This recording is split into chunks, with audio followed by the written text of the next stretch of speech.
दर्शकों का बहुत बहुत स्वागत है। मैं साक्षी निर्माण। आइए शुरुआत करते हैं आज की कुछ खास खबरों से। जनपद मैनपुरी में सिंधिया चौराहा आगरा रोड स्वर्गीय माधवराव सिंधिया की प्रतिमा का अनावरण किया गया। उसके बाद उत्तर प्रदेश सरकार के मुखिया योगी आदित्यनाथ तथा ज्योतिरादित्य सिंधिया का कैबिनेट मंत्री ठाकुर जयवीर सिंह तथा जिलाधिकारी अविनाश कृष्ण सिंह ने बुके तथा प्रतीक चिन्ह भेंट कर उनका जोरदार स्वागत किया। मंच पर ज्योतिरादित्य सिंधिया के साथ आए मध्य प्रदेश के दर्जनों कैबिनेट मंत्रियों तथा उत्तर प्रदेश के दर्जनों कैबिनेट मंत्रियों का भी जोरदार स्वागत किया गया। उसके बाद सबसे पहले ज्योतिरादित्य सिंधिया ने अपने पिता के बारे में बताया और उत्तर प्रदेश सरकार के मुखिया का धन्यवाद ज्ञापन दिया और बहुत सी बातों पर प्रकाश डालकर जनसभा को संबोधित किया। उसके बाद योगी आदित्यनाथ ने 228.30 करोड़ की औद्योगिक परियोजनाओं तथा 173.19 करोड़ लागत से बनने वाली 40 परियोजनाओं का लोकार्पण शिलान्यास किया गया। जनसभा संबोधित करते हुए माधवराव सिंधिया के पुत्र ज्योतिरादित्य सिंधिया का मैनपुरी की सरजमी पर आने के लिए उनका धन्यवाद दिया और तमाम बातों पर प्रकाश डाला। इस मौके पर महेंद्र सिंह सिसोदिया, तुलसी सिलावट, डॉक्टर राज्यवर्धन मंत्री, प्रद्युमन तोमर मंत्री, विजय सिंह मंत्री, डॉक्टर अरविंद भदौरिया, मध्य प्रदेश हरिनाथ सिंह यादव, ठाकुर जयवीर सिंह मंत्री, रामनरेश अग्निहोत्री, विधायक अर्चना भदौरिया, जिला पंचायत अध्यक्ष संगीता आलोक गुप्ता, चेयरमैन मैनपुरी अशोक चौहान, पूर्व विधायक प्रदीप चौहान, जिलाध्यक्ष बीजेपी के अलावा पंडाल में लाखों की तादाद में लोग मौजूद रहे। योगी आदित्यनाथ के विचारों को सुना। इसके अलावा क्या कुछ कहा, आइए दिखाते हैं आपको ये पूरी रिपोर्ट। देखिए मैनपुरी से अजय सिंह भास्कर की रिपोर्ट। ऐसे श्रीमंत माधवराव सिंधिया जी, कौन ऐसा भारतीय रहा होगा उस दौरान 2001 की उस त्रासदी के दौरान, जब जिन्होंने भी एक समाचार सुना, एक दुखद समाचार सुना था, उनके मुंह से विनम्र श्रद्धांजलि और नमन के शब्द न फूटे हो। राजनीति की दीवारों को तोड़ करके हर जाति, हर मत, हर मजहब, हर संप्रदाय, हर राजनीतिक दलों के लोगों ने उस समय इस दुखद घटना पर अत्यंत दुख की अनुभूति करते हुए उस महान सपूत को अपनी विनम्र श्रद्धांजलि अर्पित की थी। आज जब उनकी मूर्ति के अनावरण कार्यक्रम में हम यहाँ पर उपस्थित हुए हैं, मैं उत्तर प्रदेश शासन की ओर से और उत्तर प्रदेश की जनता की ओर से श्रीमंत माधवराव सिंधिया जी को उनकी मूर्ति अनावरण के अवसर पर स्मरण करते हुए, उनको नमन करते हुए, उनकी स्मृतियों को नमन करते हुए विनम्र श्रद्धांजलि अर्पित करता हूं। इस अवसर पर केंद्रीय मंत्री और श्रीमंत माधवराव सिंधिया जी की इस विरासत को जन जन तक पहुंचाने वाले केंद्रीय नागरिक उड्डयन मंत्री माननीय ज्योतिरादित्य सिंधिया जी का मैं मैनपुरी वासियों की ओर से, उत्तर प्रदेश वासियों की ओर से हृदय से स्वागत करता हूं, अभिनंदन करता हूं। इस अवसर पर मध्य प्रदेश सरकार के हमारे तमाम मंत्रीगण यहां उपस्थित हुए हैं। मैं उन सब का भी और मध्य प्रदेश से आए हुए हमारे सभी अतिथि पदाधिकारी और कार्यकर्ताओं का भी, मैं जिनका श्रीमंत माधवराव सिंधिया जी से, ज्योतिरादित्य सिंधिया जी के साथ मध्य प्रदेश से अटूट संबंध है, उन सब का भी मैं आज मैनपुरी की इस धरती पर हृदय से स्वागत करता हूं, अभिनंदन करता हूं। भाइयों बहनों, आज यहां पर 238 करोड़ रुपए की विभिन्न परियोजनाओं के साथ ही 173 करोड़ रुपए की 40 अन्य परियोजनाओं के लोकार्पण और शिलान्यास का कार्यक्रम भी यहां पर संपन्न हो रहा है। मैं इस अवसर पर इन सभी परियोजनाओं के लिए मैनपुरी के सभी नागरिकों को, आप सभी उपस्थित माताओं, बहनों को, नौजवानों को और उत्तर प्रदेश उनका जन्मभूमि होने के नाते हर उत्तर प्रदेश वासी अपनी राजमाता के रूप में अपार आदर और सम्मान का भाव रखता है। धर्म के प्रति कितनी अगाध निष्ठा थी राजमाता जी की। और जब राम जन्मभूमि आंदोलन की बात आई थी, राम जन्मभूमि आंदोलन के लिए किस प्रकार की भूमिका और पृष्ठभूमि रची जानी चाहिए, उस समय साधन नहीं थे।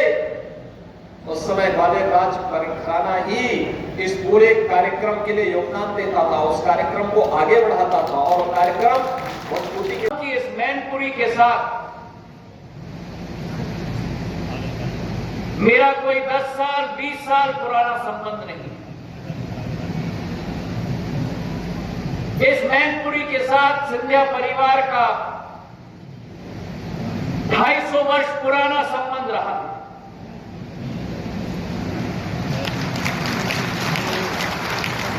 एक समय रहा है इतिहास के कालखंड में जब इस भारत माता की धरती पर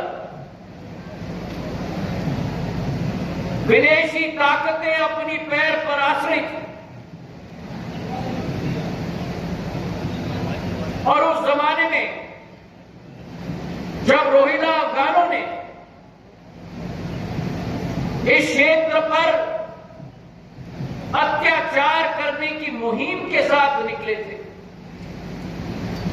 मेरे पूर्वज दत्ताजी महाराज सिंधिया ने और उनके बाद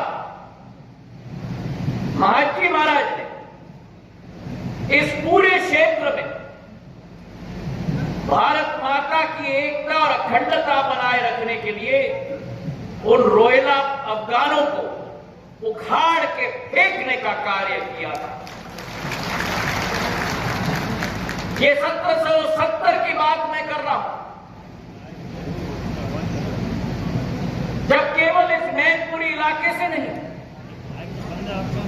लेकिन ईटा, इटावा, मीरठ और बदायूं तक, नजीबाबाद तक उन रोहिला अफगानों को उखाड़ के फेंकने का काम सिंधिया परिवार के पूर्वजों ने इस माटी पर किया है। और इसलिए इस माटी के साथ संबंध सिंधिया परिवार के 2 माधवों के साथ रहा। एक माधव महाजी सिंधिया के रूप में जिन्होंने क्षेत्र को स्वतंत्र किया और दूसरे माधव मेरे पूज्य पिताजी के रूप में जिन्होंने अपनी जीवन की आखिरी सांस इस मैनपुरी की माटी में। आज मैं भाव विभोर हूं और दिल के गहराइयों से मैं और बदायूं तक, नजीबाबाद तक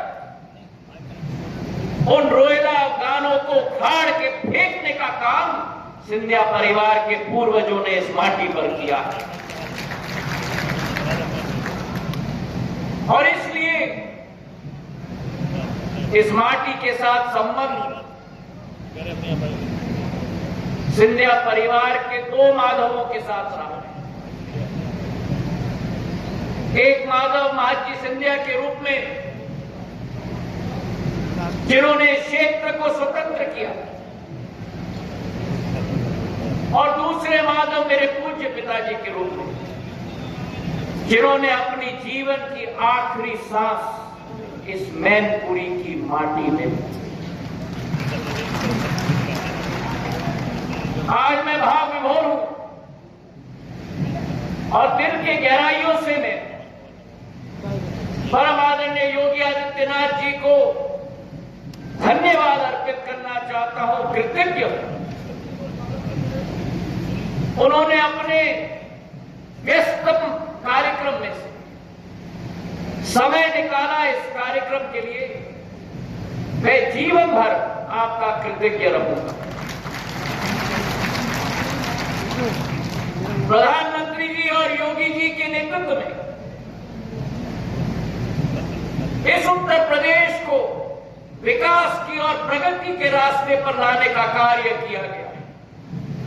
आज उत्तर प्रदेश भारत का वो चमकता हुआ सितारा है जो विश्व पटल पर अपनी पैठ और अपनी आवाज और अपना स्थान योगी आदित्यनाथ जी के नेतृत्व में वो स्थान पर पूर्ण रूप से आज स्थापित हो चुका है। मेरे भाई और बहनों, मेरे पूर्व वक्ता जयवीर सिंह जी ने बताया, चाहे प्रगति की हम बात करें, विकास की हम बात करें, औद्योगिकरण की हम बात करें, जो गुंडा राज और माफिया राज था उसकी समाप्ति अगर हुई है उत्तर प्रदेश में तो योगी आदित्यनाथ जी के नेतृत्व में हुई है। और आज इस मंच से मैं योगी आदित्यनाथ जी को भी, उनके परिवार और धार्मिक घर और सिंधिया परिवार के बीच में जो पुराने संबंध रहे उसका भी मैं उल्लेख करना चाहता हूं। इस क्षेत्र की धार्मिक नाथ परंपरा के महान। फिलहाल की खबरों में इतना ही। आप देखते रहिए ASB न्यूज।